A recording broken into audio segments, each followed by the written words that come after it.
새날을 여는 새벽 말씀 나눔입니다. 오늘은 2024년 1월 30일 화요일이고 말씀을 전하는 저는 강민 목사입니다. 오늘 우리가 함께 나눌 말씀은 로마서 1장 1절 말씀입니다.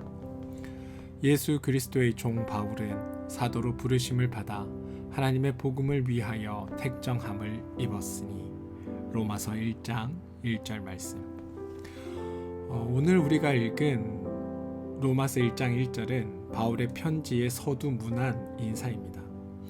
예수 그리스도의 종 바울은 사도로 부르심을 받아 하나님의 복음을 위하여 택정함을 입었으니로 시작하는 바로 이 문장.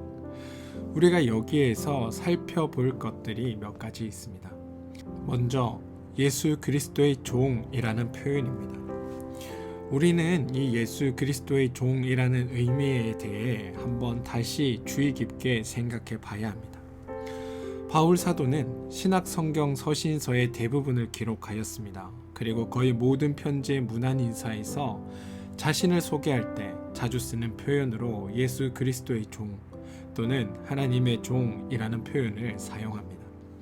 그래서 예수 그리스도의 종, 하나님의 종이라는 표현이 우리 그리스도교의 대표적인 자기를 소개할 때 표현이 되었습니다. 많은 목회자들과 또 말씀을 또 많이 알고 계신 성도님들은 다른 사람들에게 자신을 소개할 때 자신을 겸손하게 소개하는 표현으로 주의 종이다 또는 하나님의 종이다라는 표현을 종종 사용하곤 합니다. 그런데 여러분, 이 종이라는 표현은 하나님이 우리를 대하실 때 사용하신 표현이 아니라는 것을 기억해야 합니다. 다시 말해, 하나님이 우리를 종으로 삼으셨다 이런 뜻이 아니라는 겁니다. 하나님이 우리를 부르시면서 너는 나의 종이야. 너는 내 종으로 내가 너를 불렀어. 너는 나의 일꾼이고 너는 나의 모습으로 내 일을 대신하는 존재로 내 명령을 따라 네가 순종해야 하는 그 존재로 내가 불렀어. 이런 의미가 아니라는 겁니다. 하나님은 우리를 부르실 때 이런 의미를 담고 우리를 부르신 적이 단 한 번도 없습니다. 하나님이 우리를 종으로 삼지 않으신 이유는 기본적으로 우리를 종으로 삼아 시키실 일이 없기 때문입니다. 하나님께서 세상과 우리를 창조하셨을 때 하나님이 그 시작에만 관여하신 것이 아니라 하나님이 모든 것을 보시기에 좋을 정도로 완성해 두셨습니다. 우리에게 행하라고 과업으로 시키실 만한 일이 없다는 겁니다. 또 우리가 죄인 되었을 때에도 예수 그리스도의 십자가 사건을 통해 우리를 죄에서 해방시키시고 또 우리로 하여금 완벽한 자유인이 되게 하셨기에 하나님께서 우리를 따로 불러 종으로 삼아 새롭게 무언가를 시킬 일이 없었습니다. 따라서 하나님은 우리를 종으로 부르시지 않으셨을 뿐만이 아니라 우리도 절대 하나님의 종이 아닙니다. 그래서 이 표현을 쓸 때 우리는 조심하여 구별하여 쓸 수 있어야 합니다. 사실 우리가 믿는 그리스도교는 종이라는 단어가 적절하지 않습니다. 성경에서 하나님의 구원을 받은 성도, 다시 말해 우리를 향해 사용하는 용어는 아들입니다. 또는 백성, 자녀라는 표현을 씁니다. 하나님이 우리를 향해 아들이라는 용어를 사용하신다는 겁니다. 그리고 이 아들이라는 용어에는 매우 깊고 은혜로운 의미가 담겨 있습니다. 문제는 우리가 이 아들이라는 말을 들으면서도 별로 실감나지 않는다는 겁니다. 여러분은 아들이라는 표현을 들으면 어떤 생각이 나십니까? 아마 많은 분들이 후계자, 상속자 정도를 떠올리실 겁니다. 그런데 여러분, 성경적 의미에서 아들은 그것보다 더 깊은 의미를 가집니다. 성경에서 아들은 아버지와 같다, 혹은 아버지와 동등한 수준이다, 아버지와 동등한 성향과 동등한 본질을 가지고 있다, 더 정확하게는 똑같은 본체다라는 의미를 가집니다. 따라서 성경이 말하는 아버지와 아들의 관계란 아버지는 어른이며 크신 분이고 아들은 작은 자라는 의미가 아니라 하나님께서 우리를 하나님과 동등하게 그리고 하나님과 연합하게 하고 일치하게 하신다라는 것을 강조하는 표현이 이 아들 속에 들어가 있습니다. 우리는 이것을 잘 이해해야 합니다. 여러분, 혹시 인디애나 존스라는 영화를 보신 적이 있으십니까? 그 영화를 보시면 주인공인 해리슨 포드의 극중의 이름이 헨리 윈턴 존스 주니어입니다. 그의 아버지 이름이 헨리 존스이고요. 이름만 들어보면 아버지의 이름도 헨리고 아들의 이름도 헨리입니다.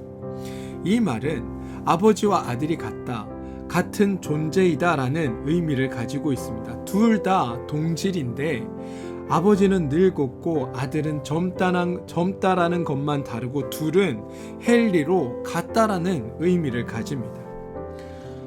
뭐 정확한 의미는 아니지만 우리나라 표현으로 따지면 지혜비랑 똑같이 생겼네, 누가 지혜 아들 아니랄까봐, 이렇게 하는 표현과 비슷합니다. 그 말 속에 어떤 의미가 표현되어 담겨 있냐 하면 아버지와 아들이 같은 곳에서 시작되었다, 서로 일체이고 서로 같은 존재다라는 의미가 포함되어 있는 말입니다. 그곳으로부터 시작했으니까 서로 같은 동질의 의미를 가진다. 이게 성경에서의 아들의 표현에서 담겨 있는 의미입니다. 예수께서 이 땅에 강림하셨을 때에 하나님의 보내심을 받은 하나님의 아들로 이 땅에 오셨습니다. 예수님께서 하나님의 아들로 오셨다는 의미는 성부 하나님이 아들을 대신 보내셨다는 의미가 아니라 하나님 자신이 이 땅에 오셨다라는 의미입니다. 그래서 아들이신 예수님에게는 하나님의 뜻이 담겨 있었고, 그분은 하나님의 마음과 하나님의 뜻을 가지고 하나님의 복음을 선포하는 게 너무나 당연한 일이었습니다. 그리고 그렇기 때문에 예수님이 하나님의 아들이라는 것은 그분이 곧 하나님이시다라는 의미를 가지는 것으로 우리에게는 인식되는 겁니다. 여호와 하나님과 예수님과의 관계가 아버지와 아들로서 동등하고 한몸이고 일체다라는 것을 의미하는 것처럼 하나님이 우리를 부르실 때 우리를 아들이다, 자녀다라고 부르시는 것 또한 하나님과 우리가 한몸이다, 일체다라는 의미로 부르고 계시다는 것을 우리는 기억해야 합니다. 그렇기 때문에 우리가 하나님과 인격적인 교제를 누리는 것이 가능해지고 하나님의 성품을 닮아 그 성품으로 서로 교제하는 것들이 가능해지는 겁니다. 그리고 더 중요한 건 여러분, 하나님이 우리를 그렇게나 존귀한 존재로 우리를 높여주셨다라는 사실입니다. 여러분 기억하십시오. 우리는 절대로 하나님의 종이 아닙니다. 이 종이라는 단어로는 하나님과 우리와의 관계, 즉 아버지와 아들의 관계의 의미를 품을 수도 없고 또 그 가치를 표현할 수도 없습니다. 성경은 분명히 우리에게 이야기합니다. 너희는 하나님의 아들이다. 그러면 여러분, 왜 바울은 편지에서 자신을 하나님의 아들인 종이라고 표현했을까요? 바울이 이 아들의 성경적인 의미를 몰라 그렇게 표현한 것일까요? 그런데 재미있는 사실은 바울의 서신서에서의 그 내용들을 살펴보면 바울은 하나님 아버지와 아들인 우리와의 관계를 설명하는 것에 있어 하나님과 우리가 얼마나 친밀한 관계인지, 또 어떤 동질적인 관계를 맺고 있는지, 또 하나님과 어떻게 연합하며 하나님과 어떻게 하나 되는지에 대해 끊임없이 설명하고 있다는 겁니다. 또 그 하나님과 우리가 서로 사랑을 나누는 존재라고 바울은 많이 설명합니다. 그러니 바울이 하나님과 우리와의 관계, 이 아들이라고 불리는 관계를 몰라서 종이라는 표현을 쓴 것이 아니라 바울은 일부러 이 단어를 선택하여 사용했음을 우리는 알 수 있습니다. 그럼 바울은 왜 종이라는 것으로 자신을 표현할까요? 이건 바울이 자기 스스로를 낮추는 자세입니다. 1절에 예수 그리스도의 종이라는 인사에서 바울이 강조하고 싶었던 건 종이라는 단어입니다. 바울은 자신을 종으로, 섬기는 자로, 시종 드는 자로, 일꾼으로, 수고하는 자로 소개하고 있습니다. 근데 여러분, 종은 아무리 표현을 잘해도 종입니다. 바울은 원래 하나님과 자신의 관계는 분명히 아버지와 아들의 관계인지를 알지만 종이라는 호칭을 써서 자신을 낮추고 있다는 겁니다. 그리고 이러한 바울의 자세는 바로 이러한 태도가 하나님께서 우리를 대하시는 방식이기 때문에 그렇습니다. 그런데 여러분, 요즘 많은 목회자들이나 사람들이 이 종이라는 단어를 쓰는 것들을 가만히 한번 살펴보시기 바랍니다. 나는 누구의 종이다라고 이야기할 때 하나님의 종이다, 예수 그리스도의 종이다 라고 이야기하면서 종을 강조하기보다 하나님이나 예수 그리스도라는 것을 더 강조합니다. 나는 종이긴 한데 하나님의 종이니까 너희들이 나를 함부로 할 수 없다. 나는 종이긴 한데 예수 그리스도의 종이니까 너희는 나에게 무조건 순종해야 한다 라는 식으로 이 종을 쓰고 있다는 겁니다.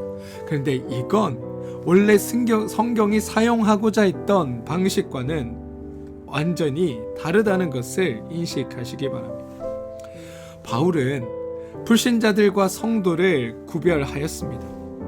성도는 하나님의 아들이고 하나님께 속한 자라고 불신자들에게 성도들을 소개할 땐 그렇게 소개합니다. 또한 불신자들에 대하여 죄의 자녀이고 성도는 하나님의 자녀라고, 또 불신자들은 죄에 소속된 자들이지만 성도는 하나님께 속한 자라고 정확하게 구별하여 이야기합니다. 하지만 성도들에게 바울이 편지할 때는 성도는 하나님의 자녀고 자신은 하나님의 종이라고 자신을 낮추어 머리를 조아립니다. 앞서도 말씀드렸다시피 이게 하나님이 우리를 대하시는 방식이었기 때문입니다. 여러분, 하나님은 죄와는 전혀 다른 존재임을 철저하게 부각시키십니다. 그런데 우리를 위해서는 하나님의 하나님 되심을 비우시고 친히 우리의 형체를 가져 우리와 같이 되신 분이 하나님입니다. 또 우리와 같이 되셨을 뿐만이 아니라 우리와 함께 계시고 우리와 일체 되신 분이 하나님입니다. 하나님이 그렇게 하신 이유는 그렇게 하셔야만 우리와 인격적인 교제를 나눌 수 있다라고 생각하셨고 또 우리를 얼마나 사랑하는지를 나타낼 수 있기 때문이었습니다. 하나님의 일하심의 원리가 그러했기에 바울은 성도들과 더욱더 친밀하고 더욱더 깊은 관계를 갖고 그들과 하나 되기 위해 자신을 종이라는 표현으로 기꺼이 소개했다는 겁니다. 그렇지만 바울은 자신이 무엇하는 존재인지 알았습니다. 그래서 1장 1절에 예수 그리스도의 종 바울은 사도로 부르심을 받았다라고 말하는 겁니다. 종은 자신을 낮추는 표현이죠. 그렇다면 굳이 내가 사도다라는 신분을 강조하지 않아도 됩니다. 그런데 바울은 내가 사도로 부르심을 받았다고 표현하고 또 여러 서신서에서 내가 사도라는 것을 인정받기 위해 끊임없이 자신의 사도됨을 고백합니다. 그러면 자신을 종과 사도로 고백하는 바울의 의도는 무엇일까요? 여러분, 바울이 종이라는 단어를 썼다고 해서 바울이 모든 신분제도와 계급과 질서를 타파하는 데 앞장섰다라고 우리가 이해해서는 안 됩니다. 하나님 나라는 모두가 평등한 나라, 차별이 없는 나라, 행복한 나라입니다. 하나님 나라는 공평과 정의와 인자와 긍휼이 넘치는 나라입니다. 많은 사람들이 이러한 세상과 이러한 사회를 꿈꾸었습니다. 하지만 자세히 여러분 한번 살펴보시면 그런 세상을 꿈꾸는 사람들은 정작 그런 세상을 만들어낼 수 없는 사람들입니다. 꿈을 꾸는 사람들은 꿈을 실현할 수 없는 위치에 있을 때가 많았습니다. 그리고 그게 현실이죠. 있는 사람들은 현실을 살고 없는 사람들은 미래를 산다라는 말이 있습니다. 만들 수 없는 사람이 만들 수 없는 꿈을 꾸는 거라는 겁니다. 그러나 그런 세상은 우리가 꿈을 꾼다고 해결될 수 있는 것이 아닙니다. 하나님 나라는 정확하게 말씀드리면 하나님만이 만들 수 있는 나라입니다. 또한 하나님이 만드시는 나라입니다. 우리가 만들 수 없다면, 만들 수 있었다면 하나님은 나서지 않으셨을 겁니다. 하나님께서 제도를 바꾸고 체제를 바꿈으로 하나님 나라를 만드는 것에 앞장서신 것이 아니라 하나님은 그 내용과 원리에 하나님의 기준, 하나님의 가치를 부여하심으로 하나님의 나라를 이루십니다. 예수님께서 이 땅에 오셔서 십자가 위에 돌아가시고 부활하셨습니다. 하나님이신 예수님께서 이 땅에 오셨고 돌아가셨고 그리고 사망의 권세를 이기고 부활하셨습니다. 그런데 여러분, 그랬다고 세상이 달라졌습니까? 하나님이 부활하셨는데도 로마는 그대로였고 이스라엘도 변하지 않았습니다.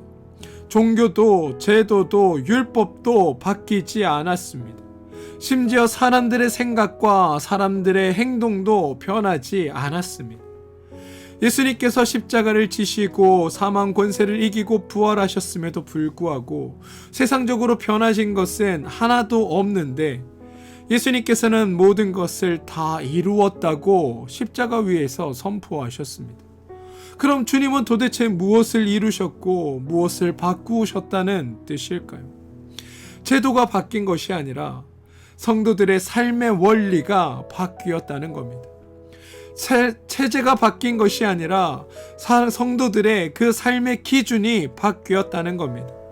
형식이 바뀐 것이 아니라 성도들의 가치가 바뀌었고 외적인 모습이 달라진 것이 아니라 성도들의 삶의 양식이 바뀌었다는 겁니다. 그래서 세상은 아무것도 바뀌지 않았지만 구원받은 우리가 하나님의 아들이 되었을 때에 구원받은 우리가 하나님의 아들이 됨으로 말미암아 우리가 존재하는 곳에 하나님이 임하게 되셨고 우리가 존재하는 그곳이 하나님의 나라가 이루어지는 그 자리가 되었다고 주님은 선포하고 계시다는 겁니다.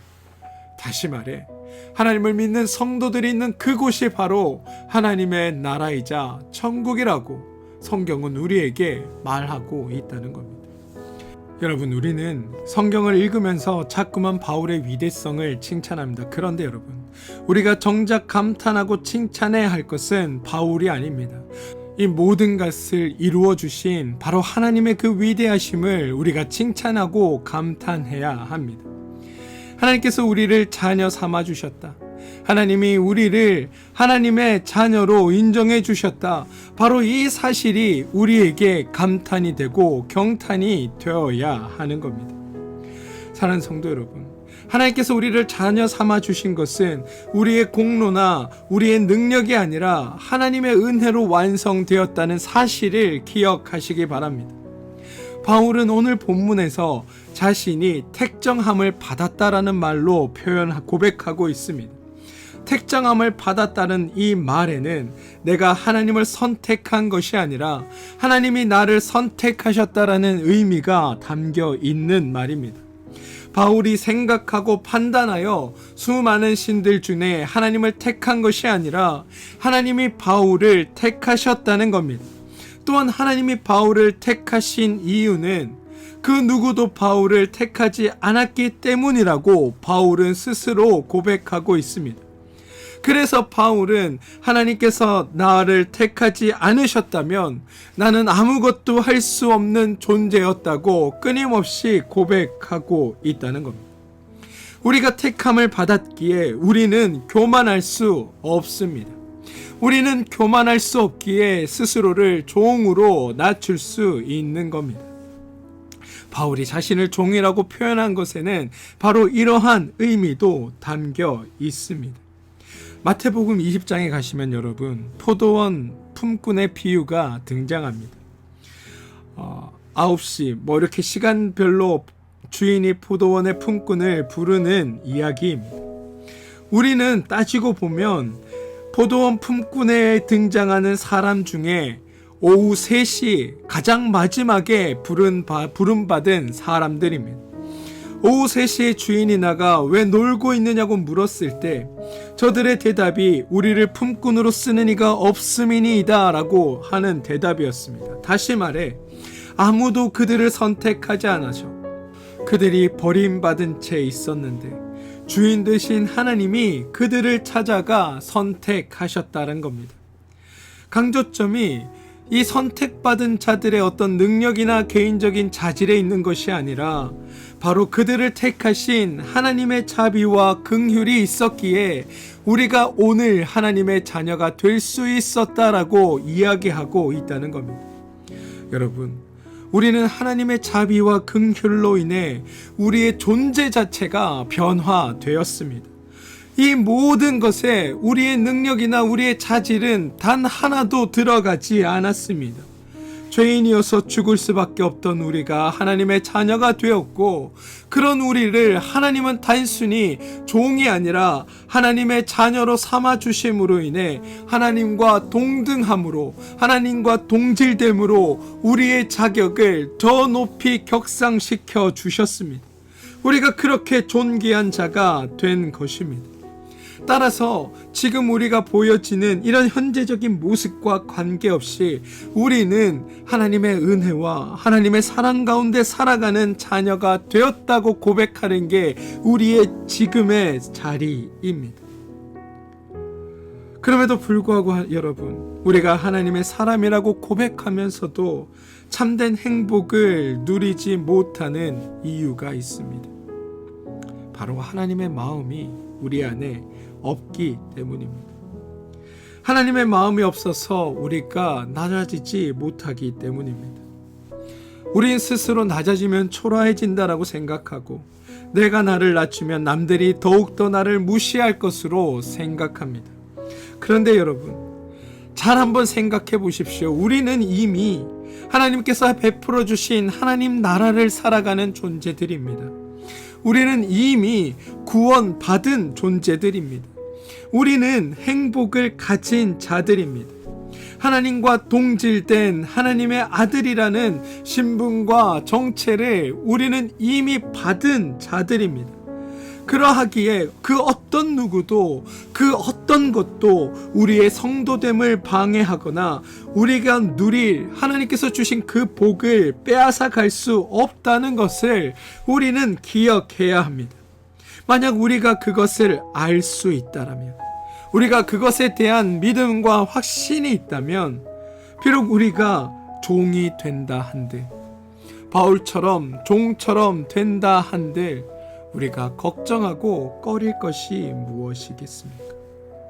우리가 있는 그곳이 하나님의 나라이고 우리가 있는 그 자리가 하나님의 은혜와 사랑이 넘치는 자리인데 겉으로 보이는 그것이 무슨 큰 의미가 있겠느냐는 말입니다. 우리가 하나님과의 관계를 바로 세워가고 어떤 존재인지를 깨달아야만 하는 이유가 여기에 있는 겁니다. 사랑하는 성도 여러분, 바라기는 여러분의 삶 속에서 성도됨이 무엇인지를 바르게 알게 되길 소망합니다.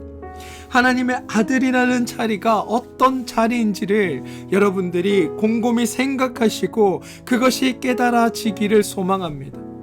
하나님과 내가 동등됨을 입었고 하나님께서 이루어 주신 그 일들의 완성으로 말미암아 내가 누리고 있는 삶이 무엇인지를 바로 알고 그 하나님의 선한 뜻을 믿으며 그것이 여러분의 신앙의 시작이 되기를 바랍니다.